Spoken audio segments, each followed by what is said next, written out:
India और England के बीच चल रही 5 टेस्ट मैचों की सीरीज अब निर्णायक मोड़ पर पहुंच चुकी है, लेकिन मैनचेस्टर में खेले जा रहे चौथे टेस्ट के दूसरे दिन का खेल देखकर यह कहना मुश्किल नहीं कि भारत धीरे धीरे मुकाबले से फिसल रहा है।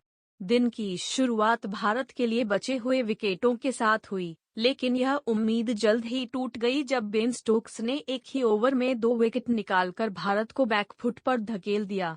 ऋषभ पंत ने जरूर कुछ आक्रामक शॉट से उम्मीद जगाई और वीरेंद्र सहवाग के रिकॉर्ड की बराबरी करते हुए 50 भी लगाई, लेकिन अंततः वो भी जोफ्रा आर्चर की तेज गेंद पर वही गलती दोहरा बैठे जो लॉर्ड्स में हुई थी। भारत की पारी 358 रन पर सिमट गई और वहीं से शुरू हुआ असली संकट, गेंदबाजी। जब इंग्लैंड ने बल्लेबाजी शुरू की तो लगा मानो भारत ने गेंद के साथ खेलना ही छोड़ दिया हो। डकेट और क्रॉली की ओपनिंग साझेदारी इतनी सहज, इतनी आत्मविश्वास भरी थी कि भारतीय गेंदबाज हताश दिखने लगे। 166 रनों की ओपनिंग पार्टनरशिप ने न सिर्फ भारत की सारी योजना ध्वस्त कर दी बल्कि यह भी दिखाया कि किस तरह इंग्लैंड रणनीति में भारत से 2 कदम आगे है। डकेट के आउट होने पर थोड़ी राहत जरूर मिली जब डेब्यू कर रहे अंशुल कंबोज ने उन्हें 94 रन पर पवेलियन भेजा, लेकिन वह भी एक अकेली उपलब्धि लग रही थी एक ऐसे दिन में जो पूरी तरह इंग्लैंड के नाम रहा। टीम इंडिया की गेंदबाजी में ना धार दिखी, ना धैर्य। रविंद्र जडेजा शुरुआत में ही 14 रन लुटा बैठे और शार्दुल ठाकुर केवल रन रोकने का विकल्प भर बनकर रह गए। बुमराह से बहुत उम्मीदें थीं, लेकिन वो भी कुछ खास कर नहीं पाए।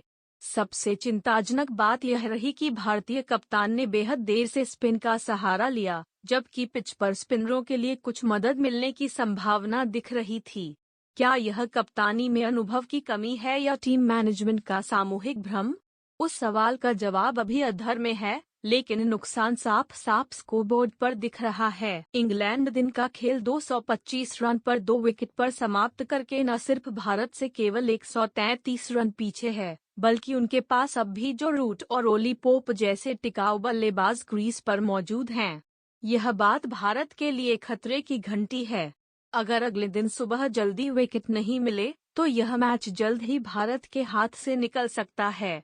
और अगर ऋषभ पंत दोबारा बल्लेबाजी के लिए नहीं उतरते तो न सिर्फ मिडिल ऑर्डर कमजोर पड़ेगा बल्कि विकेट कीपिंग में भी अनुभव की भारी कमी महसूस होगी। इस समय भारत को सिर्फ क्रिकेट नहीं, खुद के निर्णयों से भी लड़ना पड़ रहा है। करुण नायर को बाहर करने का निर्णय हो या चोटिल खिलाड़ियों को लेकर मैनेजमेंट की ढीली रणनीति, हर मोर्चे पर भारत गड़बड़ करता दिख रहा है।